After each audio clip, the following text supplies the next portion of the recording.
युवाओं निर्णय करना, युवाओं निर्णय करना, कौन सा सत्य है? चारों ने इस हाथ को देखा, एक ने एक भी रेखा नहीं देखी, दूसरे ने एक देखी, तीसरे ने 3 देखी, एक ने जो पीछे बैठा था उसने चश्मे के साथ भी देखी और नए चश्मे बहुत अच्छे लेंस के साथ भी पूरी रेखाओं को वह नहीं देख पाया।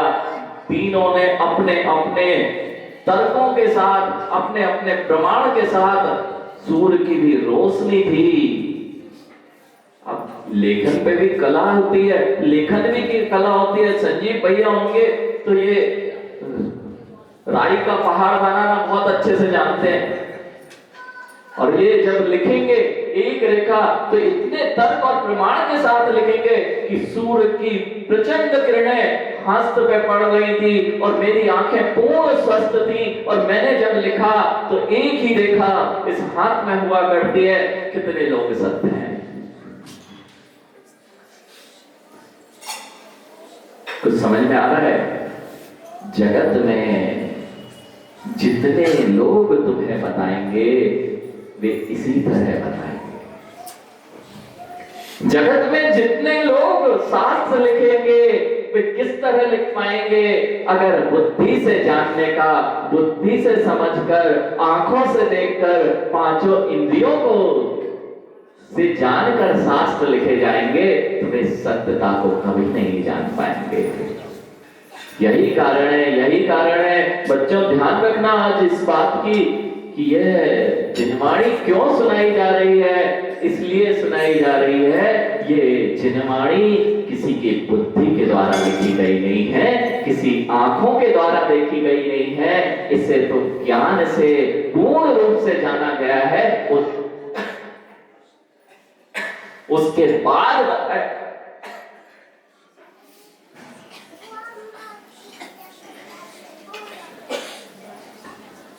क्योंकि इंद्रियां पूर्ण नहीं जान सकती। मैं बात यहां पर इसलिए ये बात आई है, जब तक आपको सर्वज्ञ पर भरोसा नहीं होगा तब तक आप ना तो आगम पर विश्वास कर सकते हैं, ना आगम पर चलने वालों पर विश्वास कर सकते हैं। अरे ये अंधविश्वास का दर्शन नहीं है, ये जैन दर्शन है। जिन दर्शन है, जिन धर्म और जिन संप्रदाय, जिन दर्शन, इन 3 चीजों में भेद करके देखो। जिन धर्म वह कहेगा हे उपादेय का ज्ञान कराएगा, तुम्हें ऐसे क्रिया करना, ऐसे नहीं करना, इसका नाम जिन धर्म है।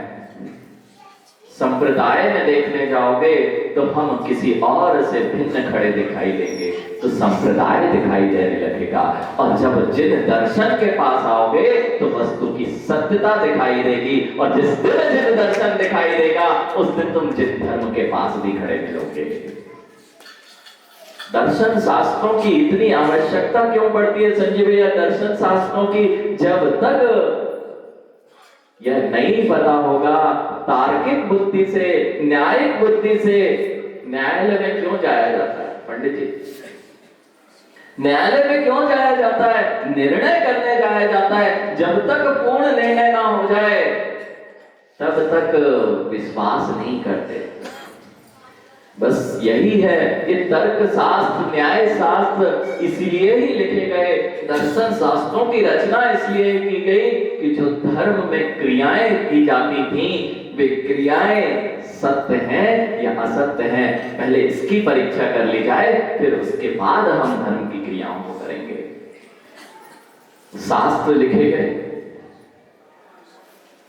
युवाओं, शास्त्र लिखे गए, और शास्त्र जब लिखे गए तो शास्त्र लिखने पर सबसे पहले यदि यह समझ में आ जाए कि यह शास्त्र किसके द्वारा प्रणीत है, उस दिन शास्त्रों पर विश्वास हो जाएगा।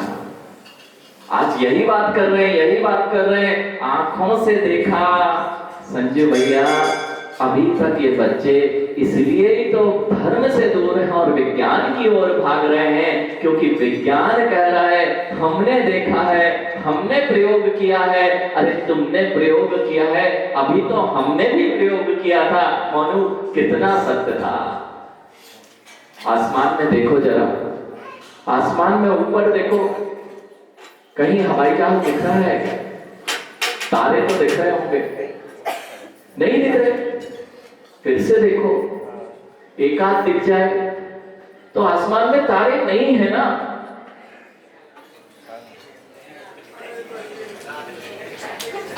भैया देखो, आप देखो, शायद आपको दिख जाए, और कोई अच्छे जिसकी दृष्टि बालक से दिख पाओ, जिसने अभी चश्मा भी नहीं लगा, बहुत नई नई आंखें हैं, उससे दिख पाओ ऊपर आसमान में तारे तो दिख रहे होंगे ना।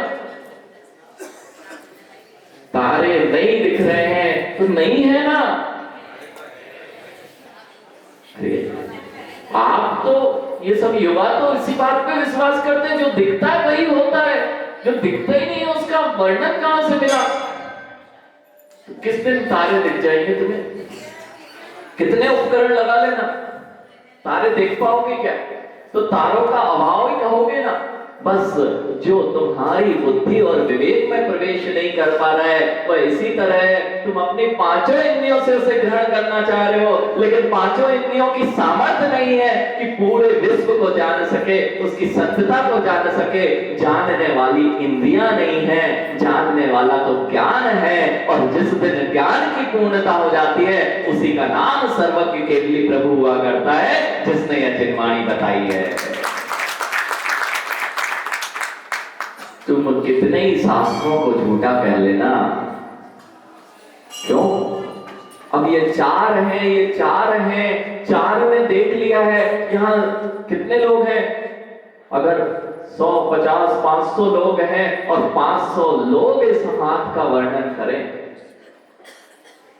पंडित जी, तो 500 का मुश्किल से कुछ लोगों का वर्णन मिलेगा, नहीं तो 500 का ही अलग अलग होगा। सत्य है। और यदि जो सर्वज्ञ केवली भगवान के ज्ञान में झलकेगा वह इसका पूर्णता झलकेगा। वे तो एक एक यहाँ पर अगर छोटी सी भी रेखा है तो उसका वर्णन करेंगे। तुम्हारे 500 अप्रमाणित होंगे और उनकी एक की वाणी प्रमाणित होगी। सत्य क्या होगा संजू भैया? सत्य क्या होगा? सत्य जो 500 ने लिखा, तुम मिलान करते रहना कि 500 ऐसा बोल रहे हैं और एक भिन्न बोल रहे हैं, उनसे विपरीतता दिख रही है, लेकिन तुम 500 खड़े रह जाओगे असत्य का पक्ष लेते हुए, लेकिन एक सर्वज्ञ प्रभु की वाणी अलग ही दिखेगी जो सत्यता को पूर्ण रूप से जानती है।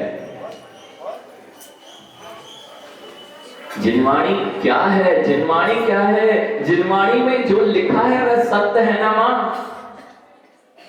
बच्चों, युवाओं, ध्यान रखो, जिनवाणी में जो लिखा है वह सत्य है ना? जो जिनवाणी में लिखा है वह सत्य है, जब जो सत्य है वह जिनवाणी में लिखा है।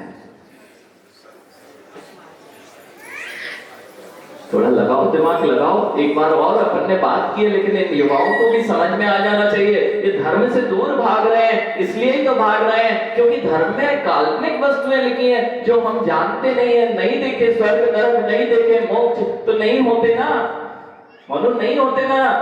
देखो ऊपर तारे नहीं है ना, तो तारे नहीं होते ना। समझ में आ रहा है कुछ? हाँ, प्रकाश के उजाले में नहीं दिख रहे। अरे तुम्हारी आंखों के इतनी सामर्थ्य नहीं है इसलिए नहीं दिख रहे, और जिस दिन आंखों की सामर्थ्य हो जाएगी इस प्रकाश के उजाले में भी दिखने लग जाएंगे। ऐसे ही आंखों में कोई सामर्थ्य नहीं होती, जिस दिन आपके ज्ञान में सामर्थ्य आ जाएगी संपूर्ण जगत की सारी वस्तुएं आपके ज्ञान में झलकने लग जाएंगी। और उस ज्ञान को विकसित करने का कोई उपाय है तो यह वीतराग दिगंबरी मुद्रा है, सम्यक दर्शन ज्ञान चारित्र है। जिस दिन इसकी पूर्णता हो जाती है उस दिन सर्वज्ञ केवली भगवान के ज्ञान में जगत की संपूर्ण वस्तुएं दिखने लग जाती हैं, झलकने लग जाती हैं। युवाओं, जिनवाणी जो है वह सत्य है ना? इतना ही समझना है आज, इतना ही समझना है। जिनवाणी जो है वह सत्य है या जो सत्य है वह जिनवाणी है? अगर इतना सा समझ में आ गया तो दुनिया एक तरफ और जिनवाणी एक तरफ, आप हिलने वाले नहीं हो, किसी दूसरी जगह जाने वाले नहीं हो। कितने ही तुम प्रमाण ला के रख देना, कितने ही वैज्ञानिक प्रयोग करके रख देना, जो जिनवाणी में कथन मिलेगा, जिस दिन यह समझ में आ जाएगा कि यह जिनवाणी किसी बुद्धि के द्वारा बनाई हुई नहीं है, यह जिनवाणी तो सर्वज्ञ केवली के ज्ञान से निर्मित है, उस दिन आप जिनवाणी की तरफ से वेद शास्त्र गुरु के, इसी का नाम है, यही तर्क है, यही न्याय शास्त्र, यही न्याय विद्या है। जिस दिन तर्क की कसौटी पर, दादा सोना तो खरीदा होगा, क्यों कसौटी के पत्थर पर क्यों कसते हो? कसौटी के पत्थर पर, कसौटी का पत्थर होता है, उस पे सोने को घिस के उसकी पहचान की जाती है। अगर वह शुद्ध है तो पैसा देते हो, और यदि वह शुद्ध नहीं है तो पैसा नहीं देते उसकी तरफ। फिर तो वह माटी है। सोने की कीमत कब है? जब उसे कसौटी पर कस लिया गया। बस ये जिनवाणी देव शास्त्र गुरु की कीमत तुम्हें तब हो जाएगी जब तुम उसे तर्क की कसौटी पर कस लोगे। और एक बार तर्क की कसौटी पर कस ली तो वह सोने को भूमि पर कोई नहीं छोड़ता है, उसे तो मखमल की डिब्बियों में रखा जाता है।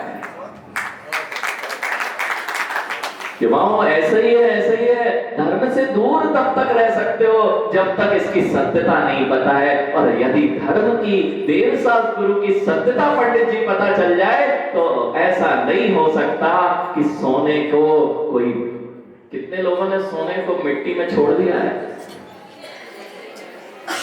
पंडित जी? भूमि पूजन में छोड़े महाराज। बहुत बढ़िया। भूमि पूजन में इसलिए छोड़ा पंडित जी, घर की भूमि पूजन में छोड़ा था कि ये और बता दो, इतना और क्लियर कर दो। ये पंडित जी देखो अपनी विद्वत्ता बता रहे हैं, जरूरी है, यही तो समझा रहे हैं। इन्होंने कहा हमने तो स्वर्ण को भूमि में छोड़ दिया था। सही किया पंडित जी, ये और बता दो घर की भूमि पूजन में छोड़ा था या श्री जी ने भगवान के मंदिर की भूमि पूजन में छोड़ा था? वेदिका के नीचे ना। अब बताओ तुम्हारे स्वर्ण की कीमत उतनी है कि फिर श्री जी के भूमि में उसकी भी कोई कीमत नहीं है। उसकी कीमत श्री जी की कीमत है, इसलिए स्वर्ण की भी कीमत नहीं की और उसको भूमि में छोड़ दिया। लेकिन जिस दिन देव शास्त्र गुरु की कीमत आ जाएगी तब तुम कहीं किसी भी भूमि में उसको दबा नहीं पाओगे। युवाओं, जिनवाणी में जो लिखा है वह सत्य है, जो सत्य है वह जिनवाणी में लिखा है। बस आज इतना सीख जाना, अगर इतना सीख गए तो नियम से एक दिन तुम्हारा कल्याण हो जाएगा। पंडित जी सत्य नहीं है क्या? क्योंकि सत्य में कुछ जोड़ा नहीं जाता और सत्य से कुछ हटाया नहीं जा सकता। सत्य तो जो होता है वही होता है। आपके ज्ञान की सामर्थ्य, वैज्ञानिकों को क्यों पूजते हो? विज्ञान क्या है? विज्ञान क्या है? ज्ञान की विशिष्ट अवस्था का नाम विज्ञान होता है। वी उपसर्ग पूर्वक ज्ञान। विज्ञान शब्द कैसे बना है? वी उपसर्ग है और उसमें ज्ञान आप लोग नहीं लगाते क्या? उपसर्ग लगाते हो कि नहीं? सु शब्द लगाते हो अच्छे के लिए, कु शब्द लगाते हो तो बुरे के लिए लगाते हो। ऐसे ही वी शब्द होता है, वी शब्द लगाया जाता है पंडित जी। विशिष्ट के अर्थ में भी शब्द लगाया जाता है। विराग विशिष्ट और एक होता है, विरक्ति के अर्थ में भी उपसर्ग लगाया जाता है। यहाँ विशिष्ट के अर्थ में जब ज्ञान हो जाता है उसका नाम विज्ञान कहा जाता है। जितना ज्ञान, वैज्ञानिक कौन बनता है संजय भैया? सामान्य बुद्धि वाला वैज्ञानिक कहां बन पाता है? सामान्य बुद्धि का हो और वैज्ञानिक का है। जितना ज्ञान का विशिष्ट, एक ज्ञान का वैशिष्ट बढ़ता जाता है वही ज्ञान का वैशिष्ट जब आप लोगों से भिन्न कुछ खोज के निकाल देता है, उसको आप वैज्ञानिक कहने लग जाते हो। अरे बस यही तो चल रहा है। आप थोड़े से ही छोटी छोटी चीजों को खोजकर वैज्ञानिक कहलाते हो, लेकिन पूर्ण वैज्ञानिक बनने की विधि तो यह दिगंबर मुद्रा है जो ज्ञान के विकास में लगी है। और जिस दिन इनके पूर्ण ज्ञान का विकास हो जाएगा, ये परम वैज्ञानिक, विप्रागिक वैज्ञानिक, सर्वज्ञ प्रभु हो जाएंगे। सर्वज्ञ प्रभु, सर्वज्ञ, सर्वज्ञ, कभी सुना है सर्वज्ञ? इसका अर्थ क्या होता है? सर्वधन ज्ञा, ज्ञा अर्थात जानना। जिन्होंने सब कुछ खोज लिया हो, जिन्होंने सब कुछ जान लिया हो, उसका नाम सर्वज्ञ होता है। अरे क्यों वैज्ञानिकों के पीछे भागते हो? जिन्होंने थोड़ा सा खोजा है और तुम्हें बता दिया है तो तुम उनके पीछे भागते हो। अरे थोड़े से के पीछे नहीं भागो, जिसने सब कुछ जान लिया है, सब कुछ खोज लिया है, उसके पीछे भागोगे तो सब कुछ मिल जाएगा।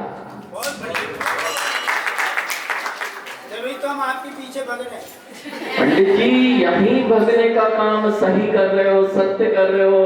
अगर यहाँ नहीं कर पाए, यही इनके पीछे चल लिए, क्योंकि सर्वज्ञ प्रभु तो दिख नहीं रहे। पंडित जी, सर्वज्ञ प्रभु वर्तमान में नहीं दिख रहे तो नहीं होते ना मानो, सही है ना? अभी भगवान देखे क्या किसी ने? एक ने भी देखे हो बता दो संजय भैया, नहीं होते ना भगवान। अरे कैसे? कहीं तो दिख नहीं रहे जगत में, किसी को तो दिखना चाहिए थे। अभी मोनू से पूछा था तारे नहीं दिख रहे, तो उसने कहा नहीं दिख रहे, लेकिन वो ये जानता था कि रात में दिखते मतलब हैं। तो ऐसे सर्वज्ञ प्रभु भी तो किसी को दिखना चाहिए, तो जिससे कह सके कि सर्वज्ञ है। पंडित जी सही है, सर्वज्ञ किसी ने देखे ही नहीं है वर्तमान में, किसी को दिखते ही नहीं है, तो नहीं है ना। क्यों? सर्वज्ञ प्रभु है या नहीं है? किसने देखे?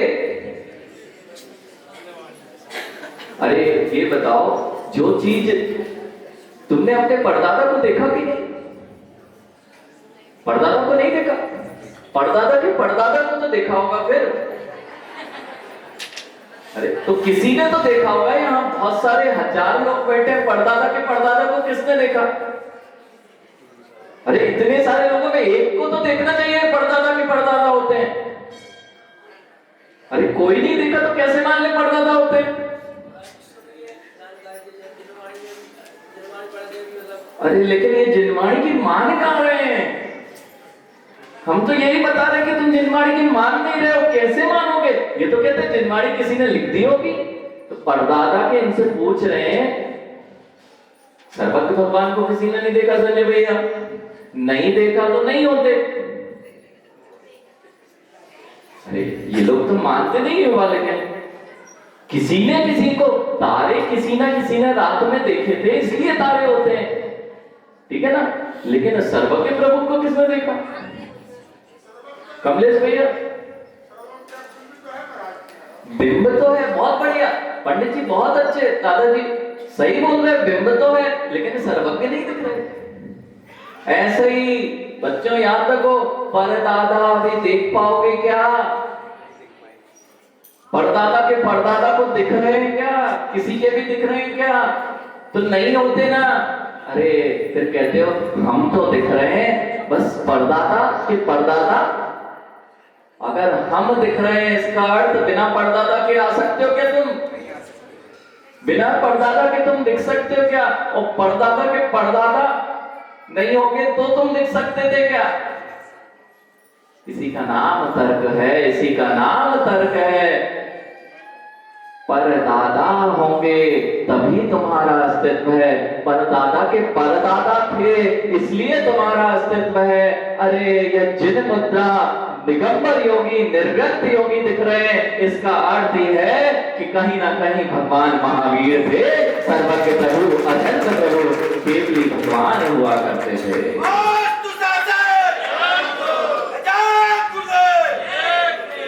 आई बात समझ में? नहीं तो ऐसा कर दिया और नहीं समझ में आ रहा संजय भैया, तो नहीं होते ना सर्वज्ञ।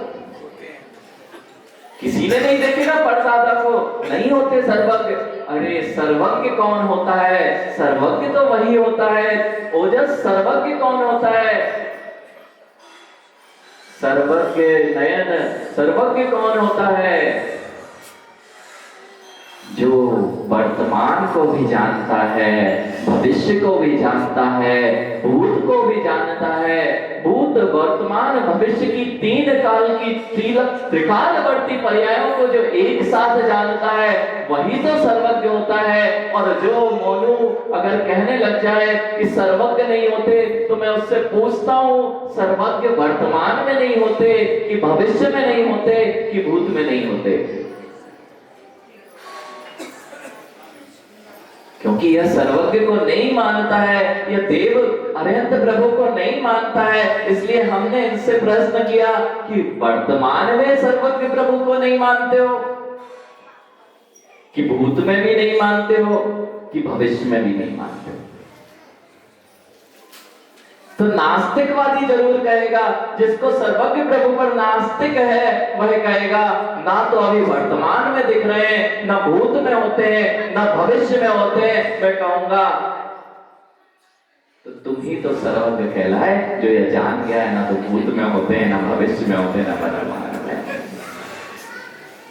सर्वज्ञ की सिद्धि हो गई कमलेश भैया, सर्वज्ञ की सिद्धि हो गई। जिसने ये कहा ना भूत में होते हैं, ना भविष्य में होते हैं, ना वर्तमान में होते हैं। सर्वज्ञ प्रभु की परिभाषा ही क्या है? जो भूत को जानता है, वर्तमान को जानता है और भविष्य को जानता है वही तो सर्वज्ञ होता है। और मोनू ने कह दिया कि वर्तमान में भी नहीं होते, भविष्य में भी नहीं होते, भूत में भी नहीं होते, तो तुम ही सर्वज्ञ हो गए। सर्वज्ञ की सिद्धि तो हो गई, सर्वज्ञ की सिद्धि तो हो गई।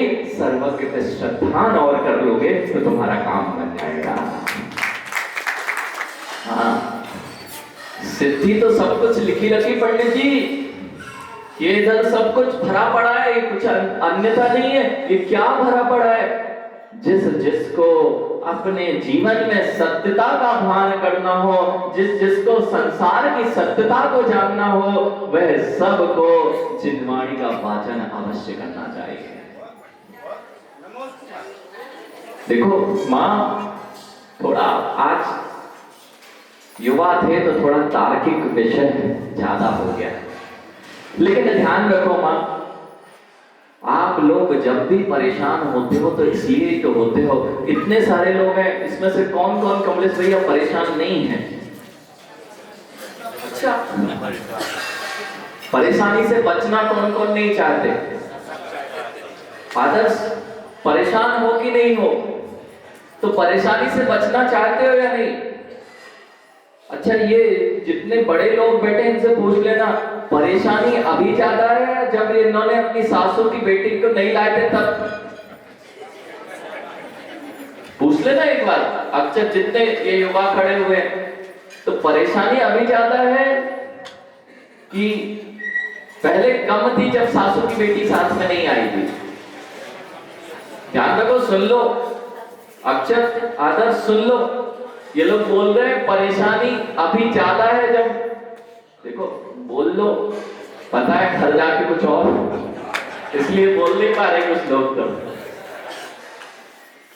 ध्यान रखो, परेशानी घटाना चाहते हो तो ये मंच खाली है, और परेशानी बढ़ाना चाहते हो तो वहां जाके बैठ जाना। युवाओं ध्यान रखो, परेशानी बढ़ाना चाहते हो तो ग्रस्त रह के कभी परेशानियों का समाधान नहीं मिलने वाला, और परेशानियां घटाना चाहते हो तो दिगंबर योगी बनकर निर्ग्रंथ मुद्दा धारण करके जिन धर्म के जो सिद्धांत हैं उन पर चलकर आचरण पालन करके सारी परेशानियों का समाधान प्राप्त किया जाता है। मां, जब भी दुख होता है, जब भी दुख होता है तो दुखी क्यों होते हो? माई क्या, यहाँ जितने लोग बैठे हैं, कष्ट होता है मानो तो ऐसा लगता है संसार में मेरे से बड़ा कष्ट तो किसी के पास है। सबसे ना, जब भी कष्ट आता है, चाहे अपने पिता के कारण आए, चाहे बेटे बात नहीं मानते हो इस कारण आए, या पत्नी से ना बनती हो इस कारण आए, प्रत्येक प्राणी क्या सोचता है? प्रत्येक प्राणी यही सोचता है कि मेरे से बड़ा कष्ट इस संसार में किसी का नहीं है। जब तक ही सोच सकता है, अभी तक आपने दूसरों को देखा ही नहीं, दूसरे के जीवन में झांका ही नहीं, इसलिए हर समस्या बड़ी लगती है। अरे संसार नाम ही समस्याओं का है, जिस दिन इसकी सत्यता जान लोगे तो अपनी समस्या बड़ी नहीं लगेगी, फिर तो सामान्य लगने लग जाएगा कि अरे ये सारी चीजें तो अनादिकाल से घटती चली आ रही हैं, और जब इसका ज्ञान हो